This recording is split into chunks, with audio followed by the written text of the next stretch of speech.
Thank you very much, Tom, David, for, I thought, very concise and clear presentations, and great to see the sort of coherence and consistency between the two of them as well.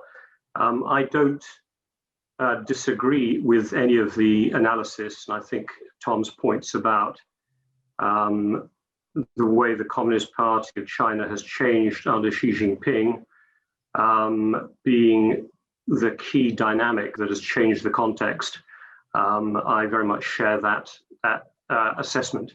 And unfortunately, it's going to carry on, and I'm worried about the implications it's going to have for China internally, including its economic development over time. But that's, I think my sense is, at least, we're agreed on the analysis.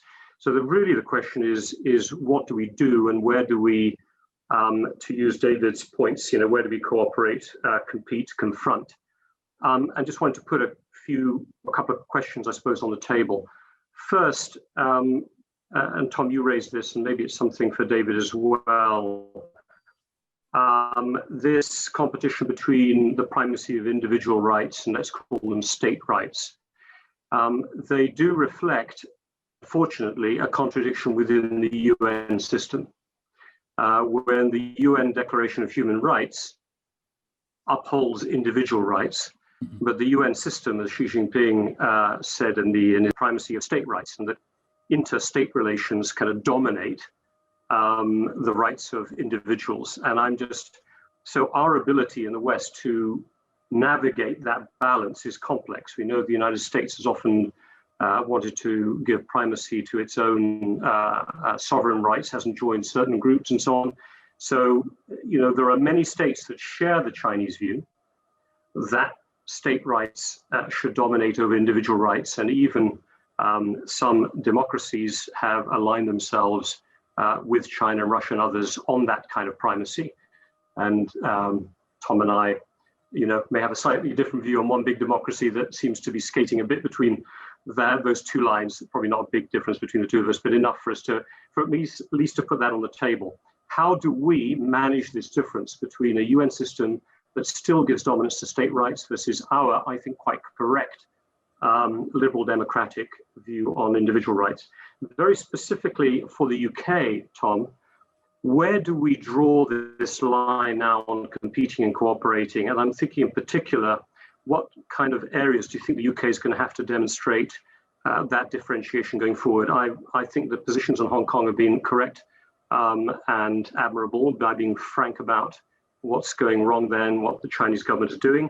What about investment, though, in Bradwell, UK nuclear power plants, maybe UK high-speed rail? How do you think we frame the grey, the black, the white? What the EU has done with its comprehensive agreement on investment is try to clarify, let's call it the negative lists, and create some clarity of what can and can't be done. Perhaps too much of a compromise was done on human rights. I know, David, that's very much the European Parliament's view, and I'm equally skeptical that anything will happen on ILO standards. But Tom, where would you frame those lines, those different points of differentiation? And my last point, NATO. Is NATO part of the answer? Is this a space where NATO should be engaged? Or is, in a way, NATO too far away and that will create divisions and we should focus more on Indo-Pacific stuff? Right, that's probably enough to get things going. Thank you very much, though. Really appreciate the opportunity to be part of this conversation. Thank you, Robin. Maybe, Tom, you go first. Well, I'd just like to assure you that bell hasn't been going for the entire time that David's been speaking. It's just started again on the second issue. Right, that should be it. Look, Robin has raised some, as you would expect, some excellent questions and ones that are actually go to the heart of the challenge. And I'm interested that you raised, Robin, the UN Declaration on Human Rights and the competition between state and individual rights, because of course the UN Declaration was actually written by a Chinese diplomat, not a communist diplomat, I should emphasize, but a Chinese diplomat, P.C. Chang. And these rights they're not Western rights, they're not Eastern rights, they are universal rights. And P.C. Chang was drawing quite specifically off Confucian tradition when he codified them. And so this is not this is not a sort of a culturally specific argument I'm making. At least I hope it's not. I think this is a universal argument that I'm making, in which China and its communist system sits in a different place to the democracies of the West. And I hear Robin's point about India. It's not a point that we share, but it's one for a wider discussion, perhaps on another occasion.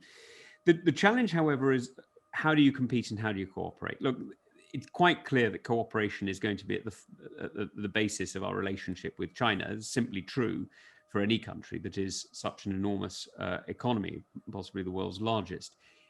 But it can't be cooperation on any terms. It has to be right. And I know David and I have spoken about this in the past, and indeed some other people whose names and faces I recognize have spoken about this in the past. We simply cannot allow slave economies in the 21st century to go uncalled out or uncriticized or even unsanctioned. It is simply unacceptable. And we do know that what we are seeing in some parts of Western China and Xinjiang are effectively more reminiscent of, antebellum United States than they are of any other period. To see slaves picking cotton again is it's heartbreaking. It's a gross immorality. But it's quite clear that we've got to cooperate. So where do we draw the line? How do we draw the line? I think this comes down to some very fine judgments. Now, yesterday we had before the committee Neil Quinn of HSBC speaking about the challenge of working between China's values and UK values. And I thought he made some, probably shouldn't say this as I was chairing the committee that was doing the inquisition, but I thought he made some extremely good points, which is the bridge is difficult and it requires individual judgments on individual cases, and it requires an understanding of where legitimacy lies. And I think the government is in a different place to HSBC or any other company, and that's that we've got to call out those areas where really our values, where economic activity undermines our values elsewhere. And I think this is where Robin made some important points, because I think if you look at the nuclear projects in the United Kingdom and the various high-speed rail options, there are some things which are, frankly, just simply the movement of money. If you look at some of the nuclear projects, I think it's 2 of the nuclear projects are basically French technology with Chinese money. And I think you'd have to be a bit churlish to call that out. But the third is different. The third is Chinese technology into a UK nuclear reactor. And this isn't a comment about whether or not China should have such technology. Clearly, it already does, and it will maintain it for many years to come. It's a question of the level of control you're giving to countries that have different interests to yours. And until you are, it's a simple question of family. The more you tie yourself to other economies by proximity, by human geography, or simply by commerce, the more you can reliably engage. And this is, after all, I see the flag behind David, this is literally the point of the European Union, is to tie yourself so closely so that challenges become grounds for cooperation, not grounds for division. But we are not there with China.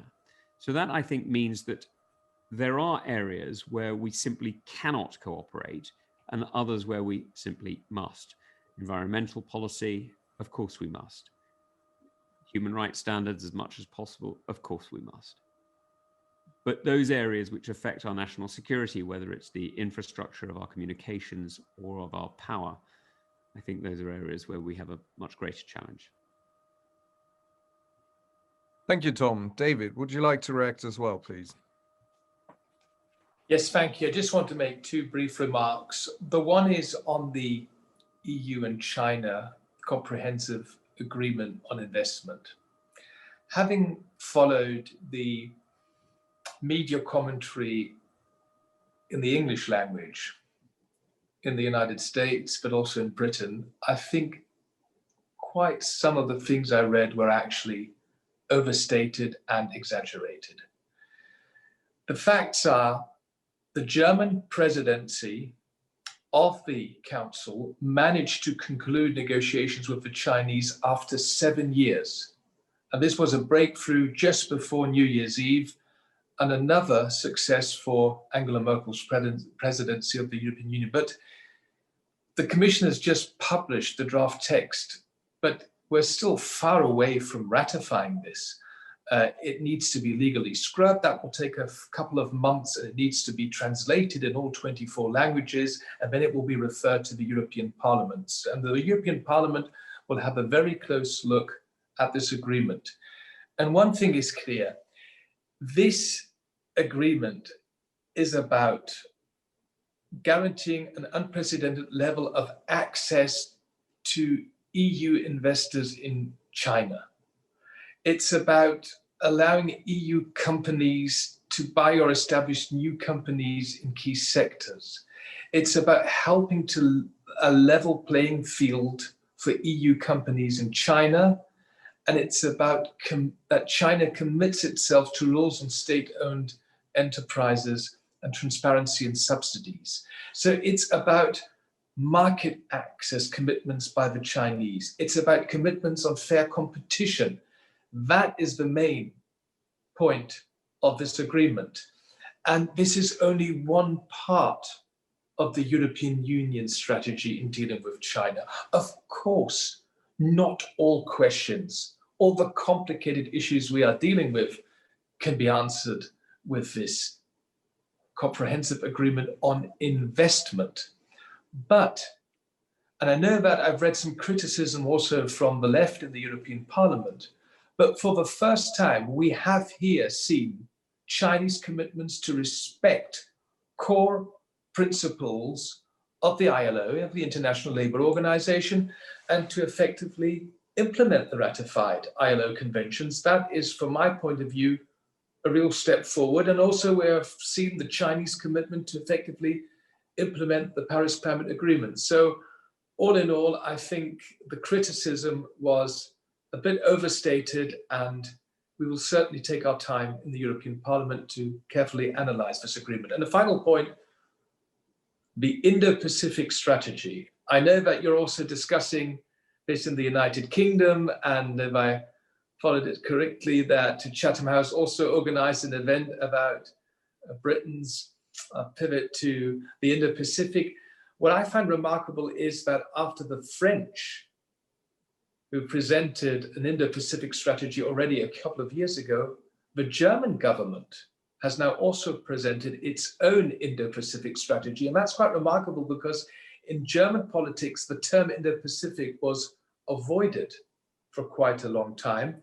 And yesterday we had a Foreign Affairs Committee meeting in the European Parliament with the new Secretary General of the European External Action Service, Stefano Sannino.